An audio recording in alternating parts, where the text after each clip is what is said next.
Hola, buenas tardes, buenos días, buenas noches, en el horario que lo estén viendo.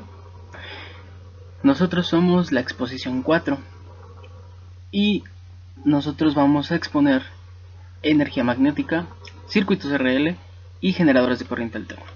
Nuestro equipo está conformado por Camarillo Bautista Alfredo, Vegante Hernández Diana, su servidor García Reyes Francisco Javier, González Morales Salvador y Zamora Guzmán Aleira. Espero y se encuentre bien, profa. Un saludo, un abrazo. Para empezar la exposición, iniciaremos introduciéndonos en lo que viene siendo energía magnética. Las energías magnéticas, o también llamada magnetismo, es una de las fuerzas elementales del universo más conocidas. Afecta en mayor o menor medida a todos los materiales existentes, pero sus efectos pueden ser evidenciados principalmente en ciertos materiales, como viene siendo el níquel, hierro, cobalto y sus distintas aleaciones, también conocidas como imanes.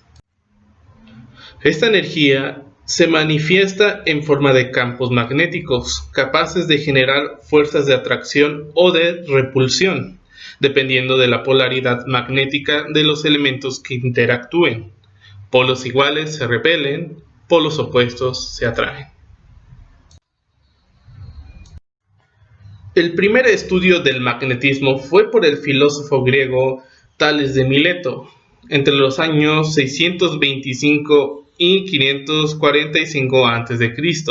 Sin embargo, en la antigua China también se estaba realizando un estudio en paralelo, como muestra las evidencias en el libro del Amo del Valle del Diablo, del siglo IV a.C. El magnetismo fue ampliamente estudiado en los siglos posteriores, tanto por alquimistas, naturalistas y religiosos como por exploradores y filósofos. En especial tras la invención de la brújula en el siglo VIII, además, el polo magnético de la Tierra fue descubierto en Groenlandia en 1551. Sin embargo, recién en el siglo XIX, los fundamentos del magnetismo fueron revelados científicamente, gracias a los adelantos en materia de física, química y electricidad. En ellos tuvieron un rol importante Hans Christian Ørsted, André Marie Ampère, Carl Friedrich Gauss, Michael Faraday y en especial James Clerk Maxwell, con sus célebres ecuaciones. ¿Cómo funciona? El magnetismo se produce debido al movimiento de cargas eléctricas en los objetos que interactúan. Si las cargas presentes en dos objetos se mueven en la misma dirección, los objetos experimentarán una fuerza atractiva, pero si se mueven en direcciones opuestas, dicha fuerza será repulsiva. Cada una, además, se encontrará rodeada de un campo electromagnético, generado por la presencia de dichas cargas, que interactuarán únicamente con los objetos que ingresen a su campo. La energía magnética puede ser producida mediante electroimanes, que consisten en un alambre eléctrico bobinado recubriendo un material magnético, como el hierro. También puede producirse mediante la imantación de materiales susceptibles, ya sean temporales, que son aquellos en que el campo magnético es exterior y por ende se debilita y desaparece, o permanentes. Características. La energía magnética es invisible y de una intensidad variable, dependiendo de los materiales estudiados o de la intensidad del campo eléctrico que esté generando, a su vez, un campo magnético. Como dijimos antes, se manifiesta fundamentalmente en dos tipos de fuerzas, atractivas y repulsivas. Debido a la alineación de los electrones, los materiales magnéticos poseen siempre dos polos, positivo y negativo. A esto se le conoce como dipolo magnético. Desde un punto de vista atómico, el magnetismo es consecuencia de la orientación de los electrones en la materia. Si bien todo lo que existe es susceptible de cierto grado de reacción magnética, la llamada susceptibilidad magnética, dependiendo de su grado de susceptibilidad podremos hablar de materiales ferromagnéticos, que son fuertemente magnéticos, materiales diamagnéticos, que son débilmente magnéticos, materiales no magnéticos, que presentan propiedades magnéticas insignificantes. Algunos de los ejemplos donde se ve aplicada la fuerza magnética son los tomógrafos magnéticos, que son aparatos médicos empleados para enviar y recibir ondas electromagnéticas a través del cuerpo, permitiéndonos así hacernos una idea de cómo están las cosas en nuestro interior sin necesidad de operar. Los trenes de levitación magnética, en funcionamiento en muchos países del primer mundo, capaces de sostenerse en el aire debido al empuje repulsivo de electroimanes en su base. Las auroras boreales, aunque de manera indirecta, son evidencia de la potencia del campo magnético terrestre, ya que es capaz de repeler el viento solar. La brújula, cuya aguja metálica se alinea con el campo magnético de la Tierra para señalar constantemente el norte. Los transformadores eléctricos, como esas enormes cajas cilíndricas que suele haber en los postes de electricidad, operan hacia lo interno mediante la fuerza de varios imanes, para así modular el flujo de la corriente eléctrica y hacerle consumible en nuestros hogares. Ventajas y desventajas de la energía magnética. En las ventajas tenemos que el aprovechamiento de la energía magnética en el mundo contemporáneo es simplemente ventajoso, ya que supone una fuerza invisible, constante, transmitible en el vacío y relativamente confiable, aunque normalmente requiere de un insumo de electricidad, en este caso los electroimanes, para que se puedan operar. Por otro lado, las experiencias en este tipo de energía y las aplicaciones a iniciativas modernas cada día son más prometedoras, a tal punto en que podría llegarse a lo que viene siendo una fuente limpia de energía de movimiento. En las desventajas tenemos el lado negativo, que radica en los materiales naturalmente magnéticos, que carecen intensidad necesaria como para movilizar objetos masivos o para transmitir indefinidamente su energía a otro sistema. Por ello, lo usual a la hora de valerse de magnetismo es el uso de los electroimanes, lo cual requiere de un insumo constante de energía eléctrica. Muy bien, vamos a proceder con el siguiente tema, que es circuitos RL. ¡Chao!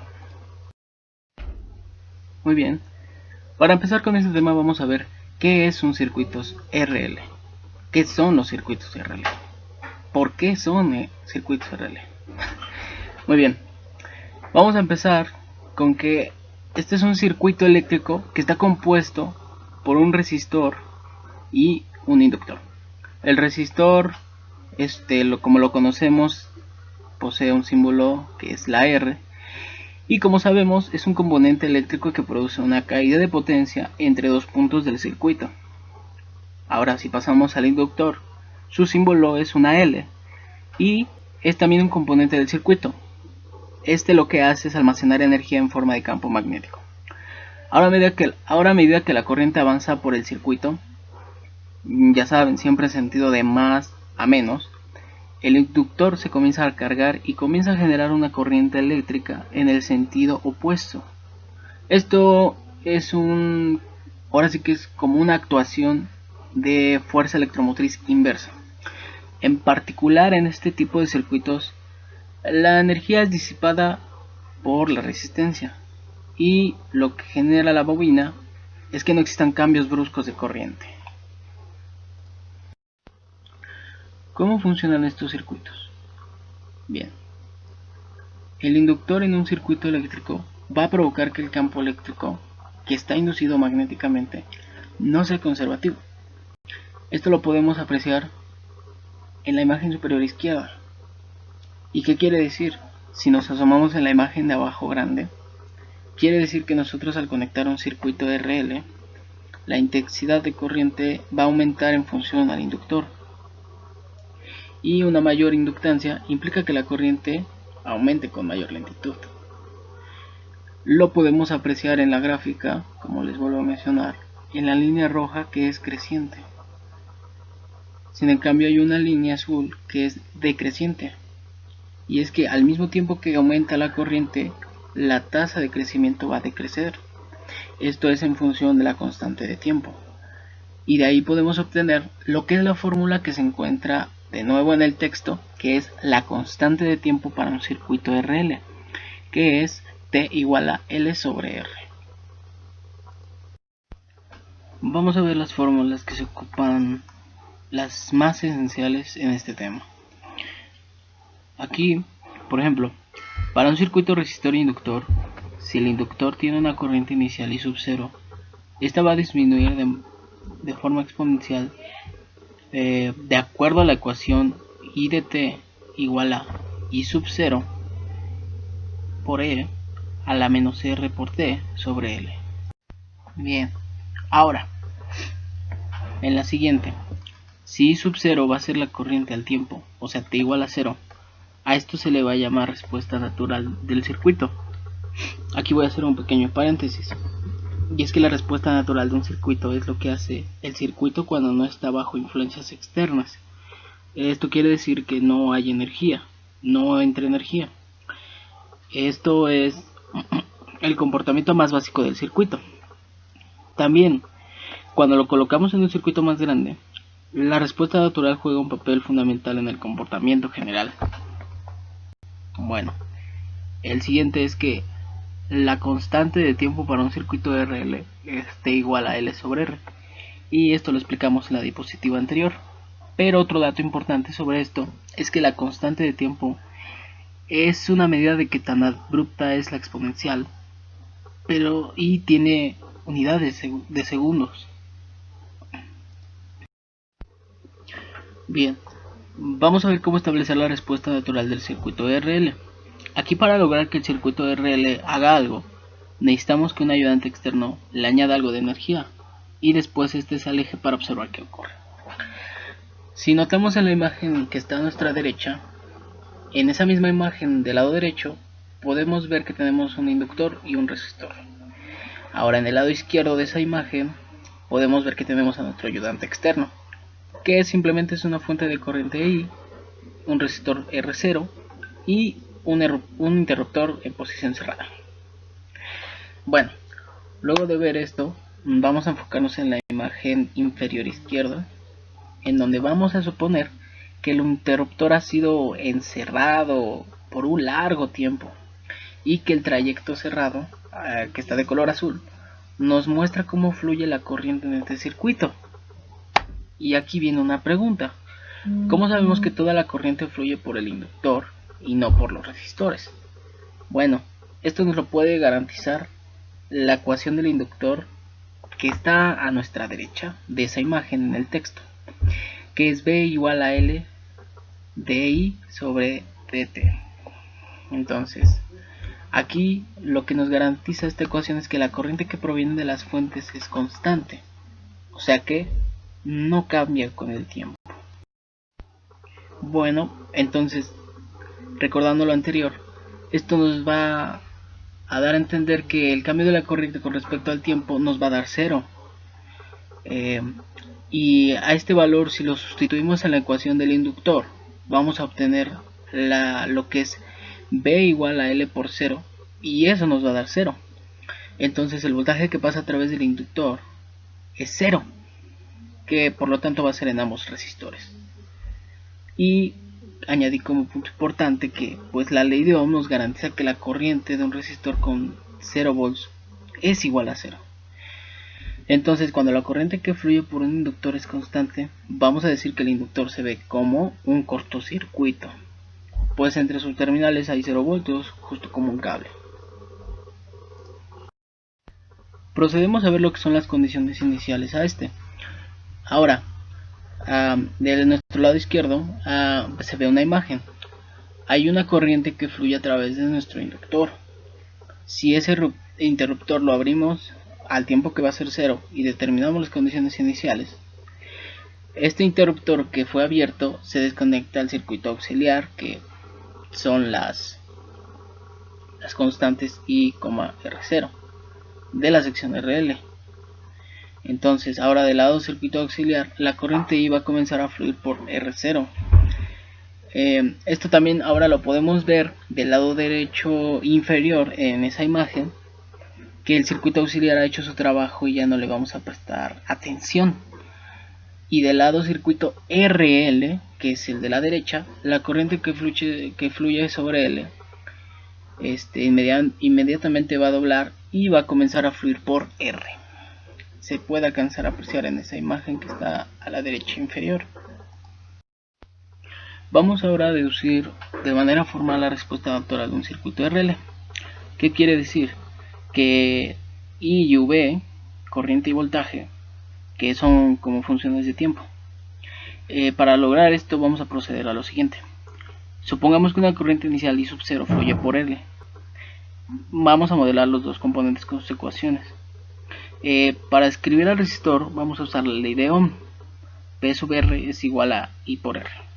Y para describir al inductor vamos a usar la ecuación que es B sub L, que es igual a L por DI sobre DT. ¿Ok? Vamos a proceder a modelar el circuito utilizando la siguiente fórmula, que es B sub L más B sub R igual a 0. Sustituyendo estos valores, B sub L equivale a L por DI sobre DT. BR equivale a I por R. Vamos a sustituir esos valores que van a dar 0 y esta va a ser la ecuación diferencial que modela nuestro circuito. Después de esto vamos a ver a sub R como B y vamos a proceder a resolver este circuito, que I de T será igual a K por E a la ST, en donde aquí vamos a tener los valores de que T es igual a tiempo, I de T es igual a corriente como funciona el tiempo, K y S son constantes que debemos determinar, pero K es un término de amplitud que escala la corriente hacia arriba o abajo, y S debe tener unidades de 1 sobre T. Vamos a sustituir la propuesta de solución de la ecuación diferencial y vamos a comprobar si esto funciona. Y bien, aquí vemos que L por D sobre DT por K por E a la ST más R por K E a la ST es igual a 0. Aquí lo que podemos notar es que I fue sustituida por el valor que dimos hace rato en la diapositiva anterior, que es K por E a la ST. Nos queda de la siguiente forma, equivalente a 0. Vamos a calcular la derivada del primer término y la sustituimos en esa misma ecuación, que nos va a dar S por L por K por E a la ST más R por K por E a la ST igual a 0. Luego, lo que es K por E a la ST por SL más R, esta va a ser nuestra ecuación que va a describir a nuestro circuito con la solución propuesta IT. Entonces, la forma en que podemos satisfacer la ecuación es tomar a SL más R igual a 0 y que esta ecuación se satisfaga si S es igual a menos R sobre L. Así vamos a determinar el valor de S y nuestra función de corriente será como I de T igual a K por E a la menos RT sobre L. Bueno, como último paso vamos a determinar K como nuestro factor de amplitud. Para que logremos esto vamos a utilizar las condiciones iniciales. Ahora, si bien recordamos en el instante en que abrimos el interruptor, sabíamos que su valor de la corriente es 0. Entonces para encontrar acá sustituimos todo lo que sabemos para T igual a 0. Y por lo tanto, I de 0 es igual a I sub 0. Entonces, I de 0 es igual a I sub 0. Y también es igual a K por E a la menos R por 0 sobre L. Y esto también da a entender que I sub 0 es igual a K por E a la 0. Y como por último, llegamos a que K es igual a I sub 0. Con esto podemos encontrar una función de dos constantes que verifican la ecuación. Entonces determinamos que la corriente para todo el tiempo posterior a la apertura del circuito Y la solución general para la respuesta natural del circuito RL es I de t, que es igual a I sub 0 por E a la menos R por T sobre L. Y también podemos obtener lo que es el voltaje por medio de la ley de Ohm, que es V de t, que esto es igual a R por I de t. Pero esto también entonces, V de t es igual a R por I sub 0 por E a la menos R por T sobre L. Y bueno, para que la respuesta natural del circuito se llegue a ver así, con estas dos imágenes, la de corriente y la de volts.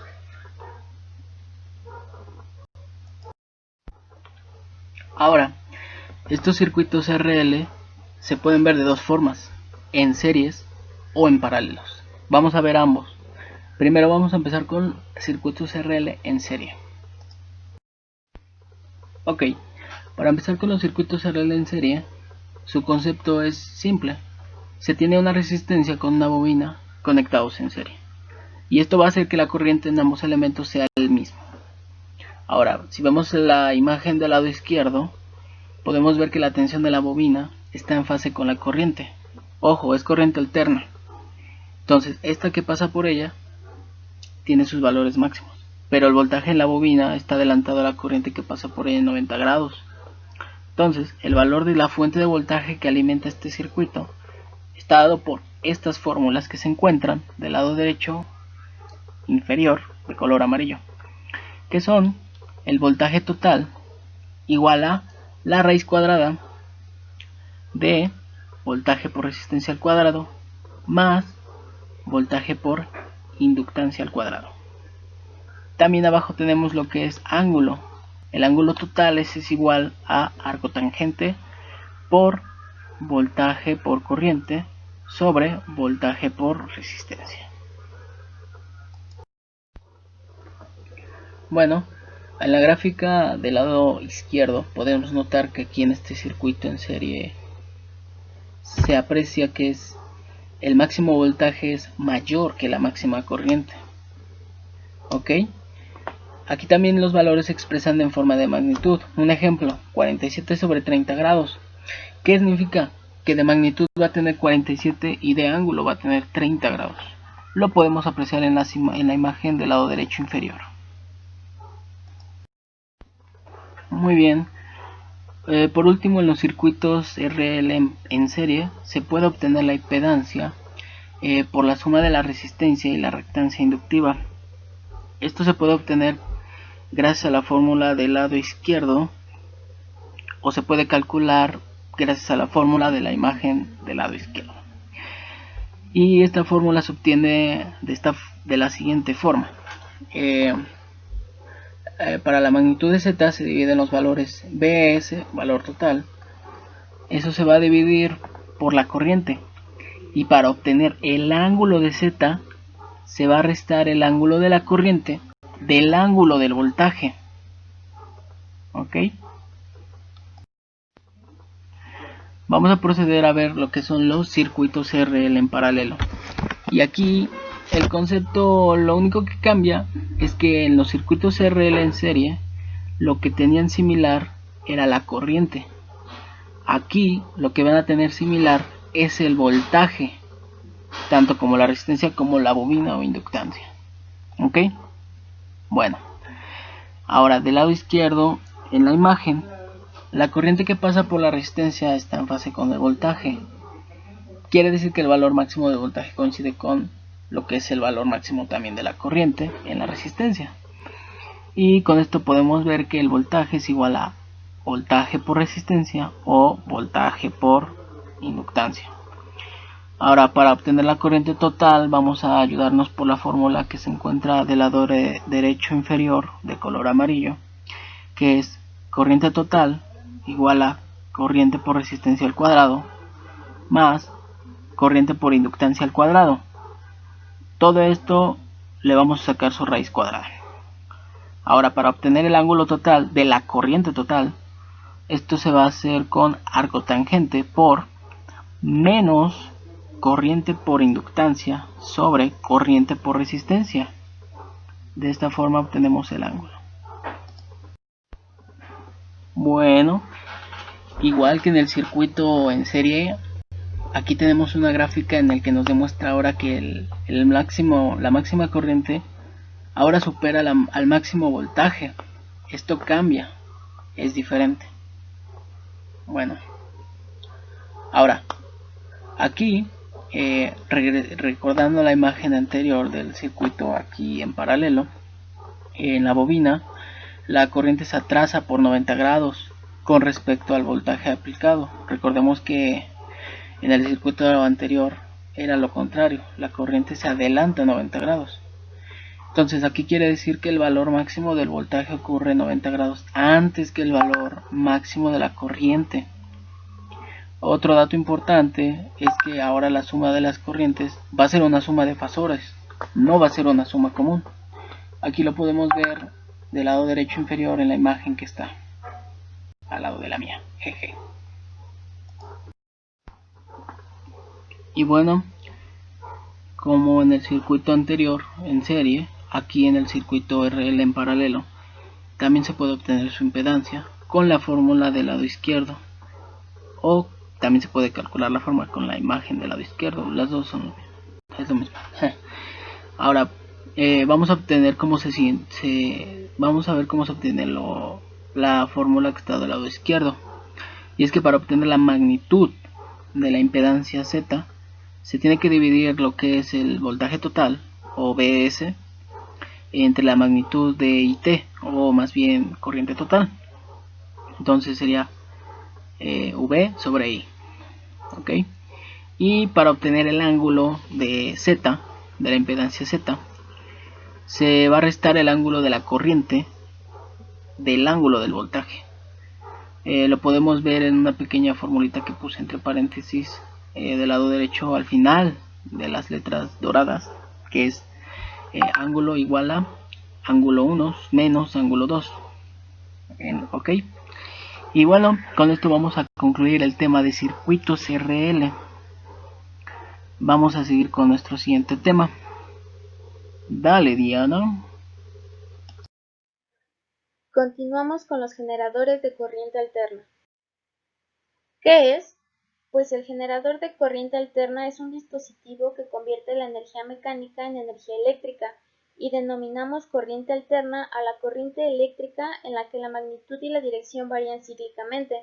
Así pues, encontramos que el generador más simple consta de una espira rectangular que gira en un campo magnético uniforme.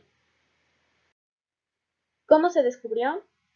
El primer alternador para producir corriente alterna fue un generador dinamoeléctrico basado en los principios de Faraday y construido por el fabricante francés Hippolyte Pixii en 1832, y luego alrededor de 1882 el gran inventor Nikola Tesla desarrolló y creó el primer motor de inducción por corriente alterna, y más tarde en 1885 otro inventor, que en este caso fue William Stanley, creó uniendo dos circuitos eléctricamente aislados el primer y lo que hoy conocemos como un transformador. ¿Cómo funciona? Cuando un generador eléctrico está en funcionamiento, una de las dos partes genera flujo magnético, el cual actúa como inductor para que el otro, el cual actúa como un inducido, lo transforme en electricidad. El movimiento de rotación de las espiras es producido por el movimiento de una turbina accionada por una corriente de agua en una central hidroeléctrica o por un chorro de vapor en una central térmica. Cuando la espira gira, el flujo de campo magnético a través de la espira cambia con el tiempo. Se produce una fuerza electromotriz. Los extremos de la espira se conectan a dos anillos que giran con la espira. Las conexiones al circuito externo se hacen mediante escobillas estacionarias en contacto con los anillos. Si conectamos una bombilla al generador, veremos que por el filamento de la bombilla circula una corriente que hace que se ponga incandescente y emite tanta más luz cuanto mayor sea la velocidad con que gira la espira en el campo magnético. Y bueno, tenemos diferentes tipos de generadores de corriente alterna. Primero, las máquinas de vapor. Segundo, motores eléctricos. Tercero, alternadores. Y cuarto, dinamotores. Hola, mi nombre es Salvador González y les hablaré sobre los generadores de corrientes alternas. Bueno, para iniciar tenemos la máquina de vapor. Bueno, la máquina de vapor Para el funcionamiento de esta necesita tener acoplado un alternador y esta máquina genera una velocidad de giro baja y necesita un volante de inercia para generar una rotación uniforme. Bueno, en una máquina de vapor es un motor de combustión externa, el cual transforma la energía térmica de una cierta cantidad de agua en energía mecánica. Bueno, para realizar esta transformación se necesitan de dos ciclos. El primero se genera el vapor de agua por medio de calentamiento, es decir, en una caldera cerrada herméticamente se calienta agua hasta que cambie de estado. Y pues esto genera que haya una expansión en su volumen y el cilindro que está dentro de esta caldera es empujado. Como podemos ver aquí está la caldera y el pistón cuando es empujado. Bueno, el siguiente ciclo es que por medio de válvulas es controlada la entrada y salida, es decir, que regulan la renovación de carga. ¿Esto qué quiere decir? Que por medio de una válvula el agua entra o sale, bueno, entra y sale de vapor por medio de otra salida. Bueno, algunas aplicaciones de la máquina de vapor es en máquinas de embo, máquinas de motores de turbinas, trenes, ferrocarriles y barcos. Y por último, otra aplicación podríamos decir es la máquina de Newcomb. Bueno, un motor eléctrico, pues es simplemente un dispositivo que convierte la energía eléctrica en energía mecánica de rotación por medio de la acción de campos magnéticos generados en sus bobinas. Bueno, están constituidos principalmente por un estator y un rotor. Como podemos ver acá, la figura que está rotando es el rotor y el otro es el estator. Bueno, estos motores tienen una constitución similar o estructura similar a los de motores de corriente continua, pero sufren pequeñas variaciones en los embobinados. Bueno, también se pueden clasificar en motores de inducción, motores de síncronos o motores de colector.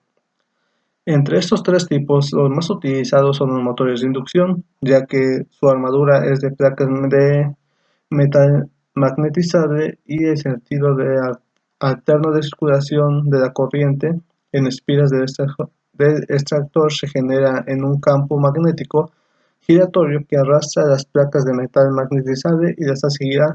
Bueno, este es uno de los más utilizados ya que su fortaleza y sencillez de construcción tienen un buen rendimiento y bajo coste, así como la ausencia del colector y el hecho de sus características de funcionamiento se adaptan bien a una marcha a velocidad constante. Bueno, estos motores pueden estar en bombas de agua, en ventiladores, electrostáticos, PCs o teléfonos móviles. Bueno, ahora hablaremos sobre lo que es un alternador. Bueno, el alternador es el elemento del circuito eléctrico de un automóvil que tiene como misión transformar la energía mecánica en energía eléctrica, proporcionándosela hacia el suministro eléctrico durante la marcha del vehículo. Bueno, su principal funcionamiento es relativamente sencillo. El alternador es un dispositivo que gira y al generar en su interior una corriente eléctrica mediante la inducción electromagnética para girar. El alternador va conectando al motor a través de la correa de servicios.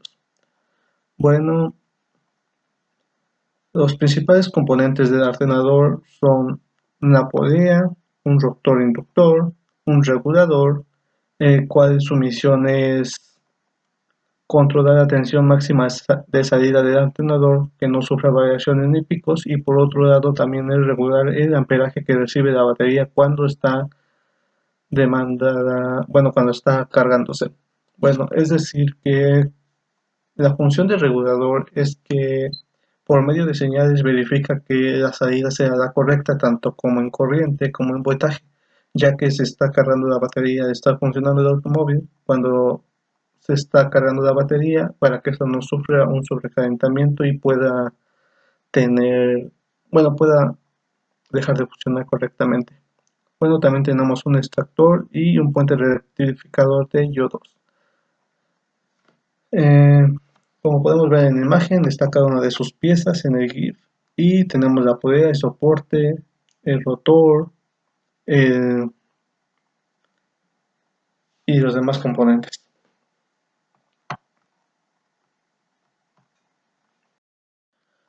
Bueno, y por último tenemos a los dinamotores. Bueno, es un generador único montado en un motor de explosión capaz de actuar tanto como en dínamo como en motor de arranque. La unificación de la dínamo y del motor de arranque ha sido posible gracias a la característica común de ambos, la reversibilidad. Bueno, el efecto suministrado la corriente a un dínamo, esta puede convertirse en un motor y viceversa. Suministrando energía mecánica a un motor de arranque, este se transforma en un dínamo. Bueno, un ejemplo de un dínamo podría ser la marcha de los carros, comúnmente conocida como marcha, lo cual es que cuando hace el llavazo, esta es la causante de que genera la chispa para que pueda ser llevada al motor y pueda hacer la explosión en los pistones. Y pues esto sería todo de la exposición. Muchas gracias y terminamos.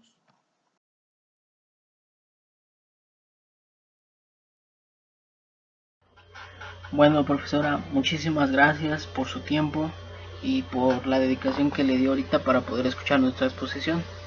Esperemos se encuentre bien, que no le pase nada, que se tape su boquita con un cubrebocas, que se eche jabón antibacterial todos los días y que esté bien.